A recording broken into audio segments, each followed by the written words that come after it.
बच्चों, पिछले सत्रों में आपने पढ़ा कि मानव जीवन में कार्बन एक अविभाज्य तत्व है, क्योंकि हम अपने दैनिक जीवन में असंख्य कार्बन यौगिकों का उपयोग करते हैं।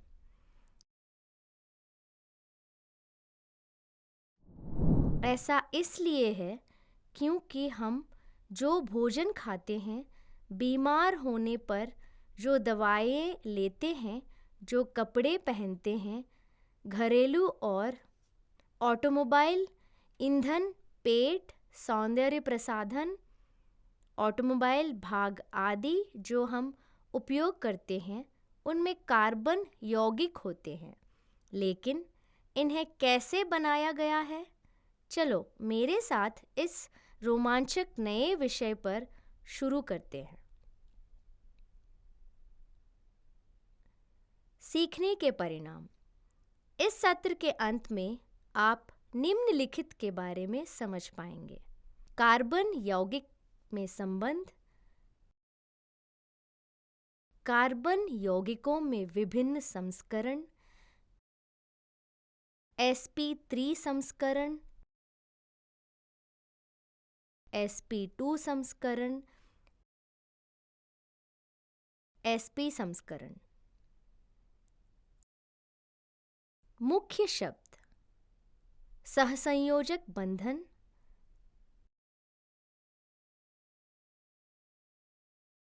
समकरण,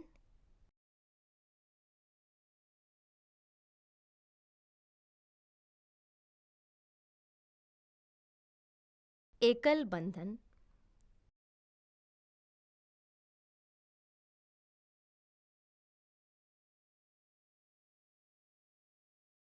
दोहरा बंधन,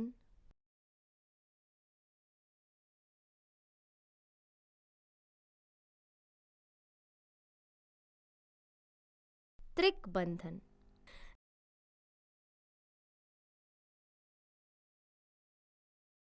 शुरू करने से पहले आइए इस सत्र के लिए अवधारणा मानचित्र देखें।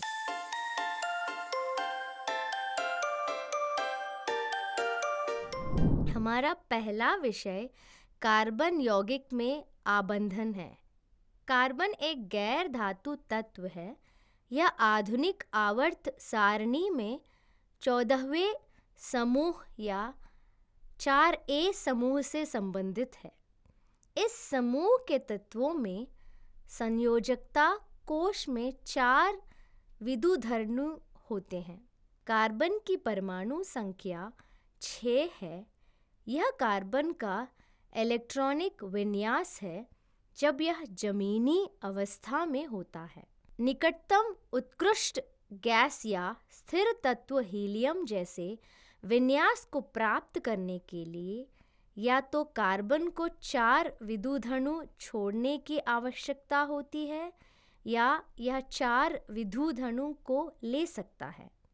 चूंकि कार्बन को नाभिक में केवल 6 प्रोटॉन होते हैं, इसलिए 6 प्रोटॉन के लिए 10 विद्युधर्णु को पकड़ना मुश्किल होगा। इसलिए कार्बन C4 आयन नहीं बन सकता है। यदि कार्बन बाहरी आवरण से 4 विद्युधर्णु को खो देता है तो इसे C4+ आयन बनाना होगा। भारी मात्रा में ऊर्जा की आवश्यकता होती है, सामान्य रूप से उपलब्ध नहीं होता है। हीलियम जैसे विन्यास प्राप्त करने के लिए कार्बन को या तो अपने परमाणुओं अथवा अन्य तत्वों के परमाणुओं के साथ 4 संसंयोजी आबंध बनाने होते हैं। कार्बन परमाणु द्वारा बंधों के बनने की संभावना इस प्रकार है: हाइड्रोजन और क्लोरीन जैसे समान तत्व के परमाणुओं के साथ 4 एकल सहसंयोजक बंध या विभिन्न तत्वों के परमाणुओं के साथ 4 एकल सहसंयोजक बंध। कार्बन परमाणु एक दोहरा बंधन और 2 एकल बंधन बना सकता है। कार्बन परमाणु एक एकल बंधन और एक त्रिक बंधन बना सकते हैं। कार्बन परमाणु ऊपर बताए अनुसार अनेक प्रकार से आबंध कैसे बनाते हैं। यहाँ आप कार्बन परमाणु का इलेक्ट्रॉनिक विन्यास इसकी निम्नतम अवस्था में देख सकते हैं, जो है 1s2, 2s2, 2p2 है। उत्तेजित अवस्था में कार्बन परमाणु अपने 2s विद्युत अणु में से एक विद्युत अणु 2p को देता है। प्रत्येक कार्बन परमाणु में 4 अप्रकाशित विद्युत अणु होते हैं और उत्तेजित होने पर वे 4 सहसंयोजक बंधन बनाते हैं। लेकिन एक सवाल है, कार्बन को उत्तेजित करने के लिए ऊर्जा कहाँ से आती है? जब बंधन बनते हैं तो ऊर्जा जारी होती है और प्रणाली अधिक स्थिर हो जाता है। यदि कार्बन के 2 के बजाय 4 बंधन बनाता है तब भी अधिक ऊर्जा जारी होती है और इसलिए परिणामी अणु और भी स्थिर हो जाता है। 2s और 2p कक्षकों के बीच ऊर्जा अंतर बहुत कम है। जब कार्बन परमाणु बंधन बनाने के लिए तैयार होता है तो यह बंधन ऊर्जा से थोड़ी मात्रा में ऊर्जा प्राप्त करता है और 4 अयुग्मित विद्युत अणु को देने के लिए 2s से खाली 2pz तक एक विद्युत अणु को बढ़ाता है, बढ़ावा देने के लिए उत्साहित हो जाता है। संकरण की अवधारणा लिनस पॉलिंग 1931 द्वारा पेश की गई थी।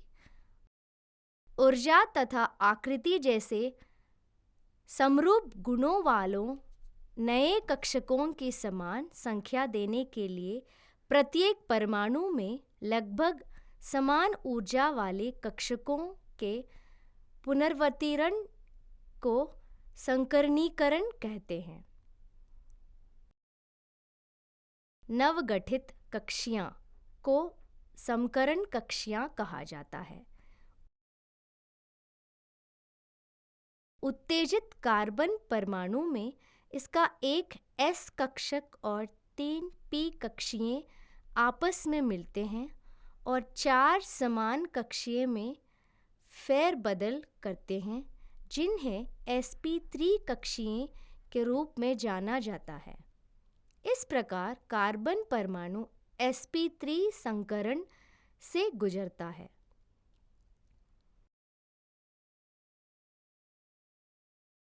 चार विद्युत अणु नए 4 समान समकरण कक्षीय में प्रवेश करते हैं, जिन्हें प्रत्येक के लिए sp3 संकरण कक्षीय के रूप में जाना जाता है।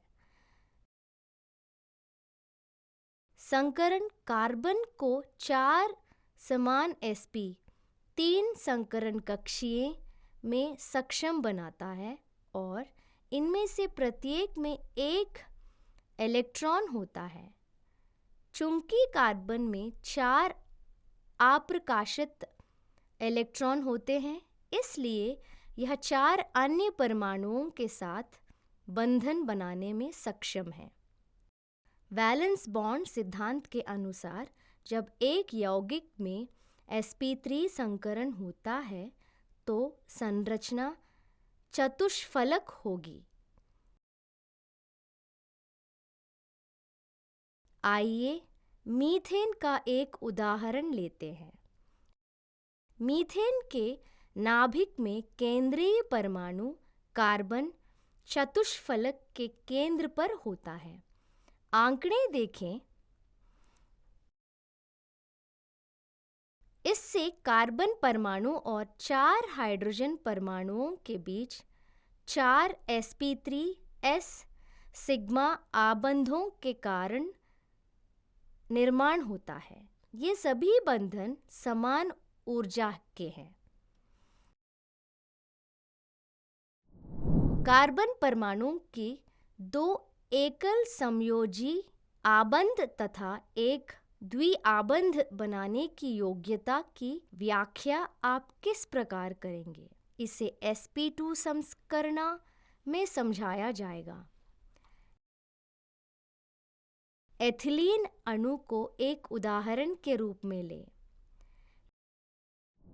यह एक s कक्षक 2s और 2 p कक्षीय, मान लीजिए 2px 2py का मिश्रण है और 3 sp2 कक्षीय बनाने के लिए फेरबदल है। अब प्रत्येक कार्बन परमाणु में एक च कक्षक, मान लीजिए क्षर, असंकरित रह जाता है। 3, 6, 2 कक्षकों में एक एक विद्युधनु होते हैं जो कार्बन परमाणुओं के नाभिक के चारों ओर 120 कोण पर पृथक हो जाते हैं। जब कार्बन आबंध बनाने के लिए तैयार होता है तो एक कार्बन परमाणु का 1, 6, 2 कक्षक दूसरे कार्बन परमाणु के 6, 2 कक्षक को अधिव्यापी करके 6, 2 ध्रुव 6, 2 सिग्मा आबंध बनाता है। प्रत्येक कार्बन परमाणु के शेष 2 sp2 कक्षक आयुमित विद्युधनु वाले 2 हाइड्रोजन परमाणुओं के s कक्षकों द्वारा अतिव्यापन करते हैं। 2 कार्बन परमाणुओं पर असंकरित क्षर कक्षक पाक्ष रूप से अतिव्यापन करते हैं, जैसे कि चित्र में दिखाया गया है। एक पाई आबंध बनाता है। इसका मतलब है कि एथीन अणु में 2 कार्बन परमाणुओं के बीच एक सिग्मा बंधन और एक पाई बंधन मौजूद है। इस बार हम sp संकरण के बारे में बात कर रहे हैं। इस बार वे s कक्षक 2s और 2p कक्षकों में से एक का उपयोग करते हैं, लेकिन अन्य 2p कक्षकों को अपरिवर्तित छोड़ देते हैं। गठित नए संकरण कक्षीय को sp संकरण कक्षीय कहा जाता है, क्योंकि वे इस कक्षीय और p कक्षीय द्वारा खुद को पुनर्गठित करते हैं।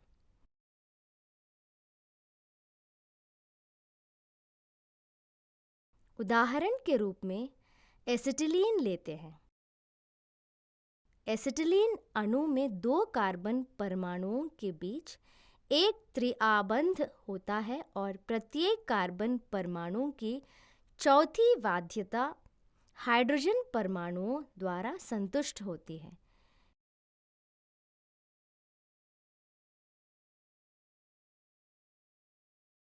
यही एसिटिलीन अणु का संकरण है।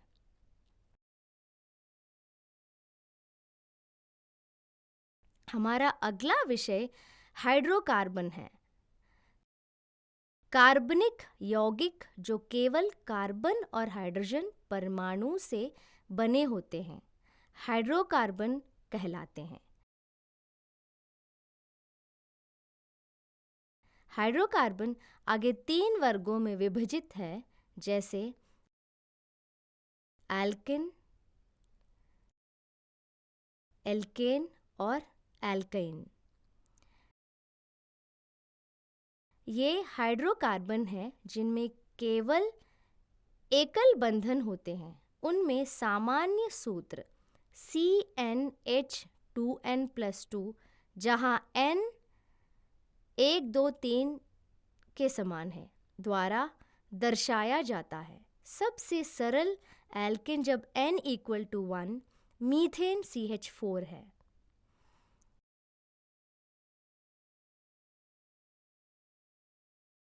हाइड्रोकार्बन जिनमें एक या अधिक C बॉन्ड होते हैं, एल्किन कहलाता है। ये असंतृप्त यौगिक है उन्हें सामान्य सूत्र CnH2n द्वारा दर्शाया जाता है। कार्बन से कार्बन त्रिक बंधन वाले हाइड्रोकार्बन को एल्काइन कहा जाता है। वे असंतृप्त भी हैं क्योंकि उनमें कार्बन परमाणुओं के बीच त्रिक बंधन होता है। उनका सामान्य सूत्र CnH2n2 है।